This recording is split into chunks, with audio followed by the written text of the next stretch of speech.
इसलिए राजा तो मेरे भगवान ही है। राजा केवल और केवल भगवान है। गुरुजी ने कह दिया, भरत अभी 14 वर्ष के लिए स्थितियां देखो। अवध का सिंहासन 14 वर्ष तक रिक्त नहीं रह सकता है, आपको स्वीकार करना होगा। बाद में भगवान आए तो लौटा देना भगवान को, जब स्थितियां अनुकूल हो जाए तो दे देना। भरत ने चरण पकड़ लिए, गुरुजी मैं ज्यादा तो कुछ नहीं जानता, लेकिन जितना भी जानता हूँ तो मुझे एक प्रश्न का उत्तर आपसे चाहिए। पूछा क्या? भरत बोले, गुरुजी जब जब हम भगवान की सेवा में जाते हैं, जब जब आप लोग भी सब अपने अपने मंदिर में ठाकुर की पूजा के लिए जब जाते हो, घर में जो भी अच्छा बनाना भगवान को भोग लगाते हो ना। और ऐसी अवस्था में भरत बोले, गुरुजी मैंने तो आज तक यही देखा है, यही सुना है कि भगवान को पहले भोग लगाया जाए, बाद में प्रसाद रूप में हम लें। लेकिन आज अगर मैंने ये सिंहासन ले लिया और बाद में भगवान को दिया तो भरत आज सजल नेत्र बोले, गुरुजी फिर ये झूठा भोग भगवान को कैसे लगा दिया? ये अवध का सिंहासन जिसको भगवान ने स्वीकार नहीं किया, उसको कैसे मैं स्वीकार कर लूं? हाँ, एक बार 2 मिनट के लिए ही सही मेरे भगवान इस पर विराजित हो जाते तो ये प्रसाद हो जाता, फिर तो सेवक को मिल सकता था। लेकिन जब तक भगवान ने स्वीकार नहीं किया तब तक भरत नहीं बैठ सकता। गुरुजी को लग गया यहाँ वैराग्य में डूबे हुए भरत को राज सुख की बातें कैसे कहूं, कैसे बताऊं। बहुत कोशिश कर रहे हैं, पर भरत जी ने कह दिया, गुरुजी अगर मेरी भावना आपको जाननी है तो मैं इतना कह सकता हूँ, एक ही आंख यही मन माही, प्रातः काल चले हो प्रभु पाए। मेरी इच्छा यह है, हमारे सब लोगों से भूल हुई है। भरत बोले, केवल मुझसे नहीं, मुझे तो लगता है सारे अयोध्या के लोगों से भूल हुई। गुरुजी ने पूछा कैसे?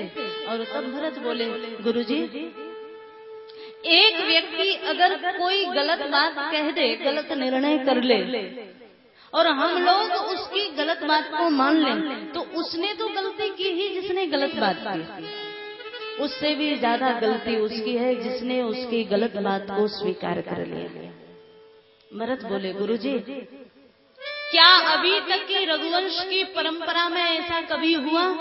हमारी परंपरा में तो जेठ स्वामी सेवक लघु, हमारे यहाँ तो छोटा भाई सेवक और बड़ा भाई स्वामी।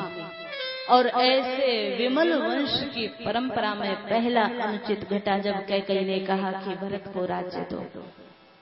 गुरुजी उस समय ही अगर मेरे पिता ने कह दिया होता कैकेयी को कि ये वंश की परंपरा के प्रतिकूल है, ये शिष्टाचार के प्रतिकूल है, इसलिए ये बात स्वीकार नहीं की जा सकती, तो समाधान वही हो जाता।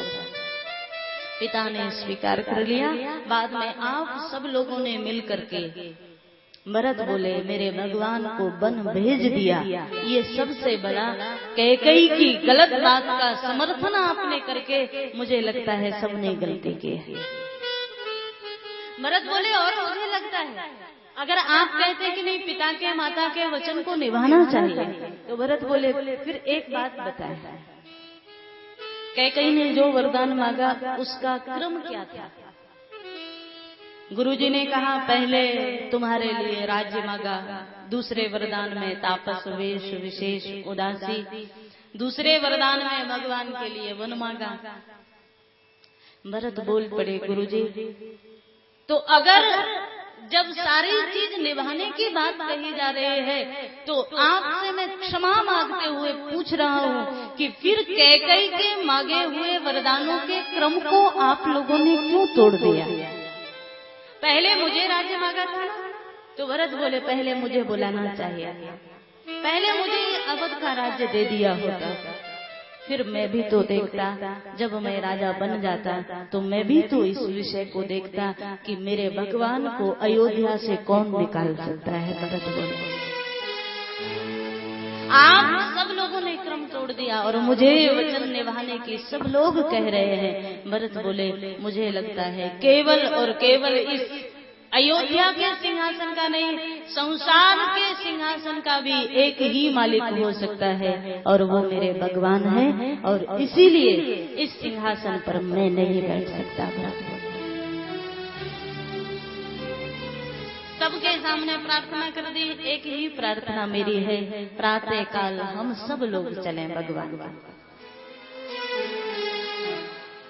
एक ही आंख है मन मा, एक ही आंख है मन मा, एक ही आंख है मन माही।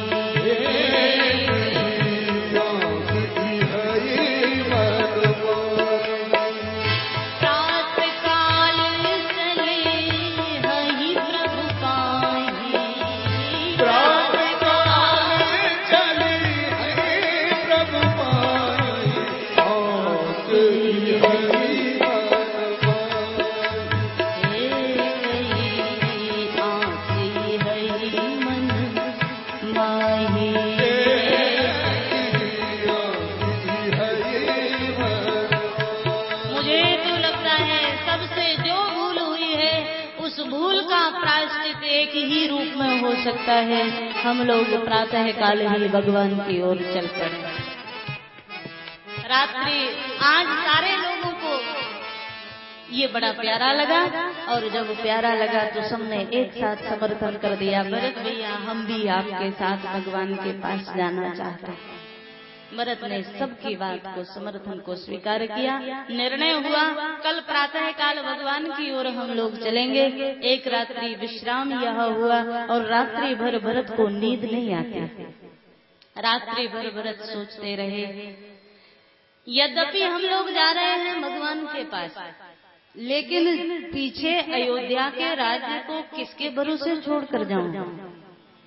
देखो भक्त केवल वो नहीं है, हाथ में माला लेकर 24 घंटे भजन करते रहो तो केवल वही भक्ति नहीं है।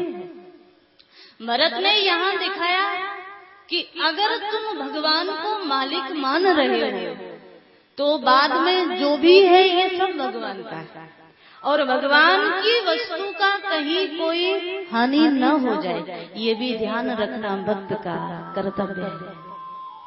संपत्ति सब रघुपति के आही रात्रि भर विचार करते रहे।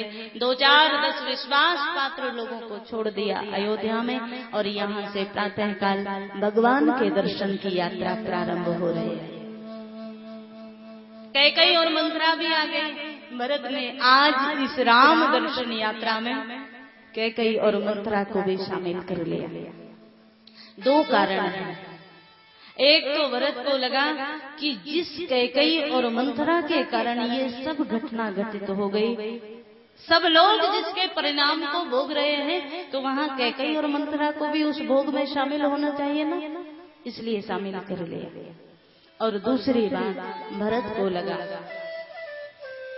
एक बार भूल हो जाए तो इसका मतलब ये नहीं उसको समाज से निकाल दो, क्योंकि भूल तो मानव स्वभाव में शामिल है। आज आपसे कल किसी और से भूल तो होती रहेगी, लेकिन भूल होने के बाद सुधार का एक मौका उसको जरूर मिलना चाहिए जिससे भूल हुई है। और आज भरत जैसे संत को लग रहा है कि कैकेयी और मंथरा को भी सुधार का मौका जरूर मिलना चाहिए, इसलिए साथ ले आप भी चलिए। विशाल चतुरंगनी सेना साथ में है, और भरत की राम दर्शन यात्रा जब प्रारंभ होने लगी, लोग सवारियों पर बैठ करके चलने लगे। भरत बोले मैं सवारी पर बैठकर नहीं जा सकता। कौशल्या जी ने देखा, भरत अगर तुम सवारी पर बैठकर नहीं जाओगे ना, तो मुझे पता है तुम तो चले जाओगे, तुम पहुंच सकते हो राम तक बगैर किसी साधन के, पर ये हजारों लोग ये तुम्हें देखकर जो सवारियां छोड़ रहे हैं, ये लोग नहीं पहुंच सकते। सवारी मतलब ये राम दर्शन के लिए जो भी चलता है, ऐसा भक्त, ऐसा साधक, ऐसा प्रेमी कोई ना कोई साधना का क्रम लेकर चलता है। कोई नाम के सहारे, कोई योग के सहारे, कोई तप के सहारे, कोई यज्ञ के सहारे, कोई पूजा के सहारे, किसी ना किसी साधन को लेकर चल रहा है राम दर्शन के लिए। हाँ, जो उतनी ऊंचाई पर पहुंच गया उसको साधन की जरूरत नहीं है, पर जिसने अभी यात्रा जिसको करना शेष है उसको साधना चाहिए। इसलिए भरत तो पहुंच सकते हैं बगैर किसी साधन के, कोई साधन ना हो तब भी भरत राम से मिल लेंगे, लेकिन संसारी लोग नहीं मिल सकते, इनको साधना चाहिए।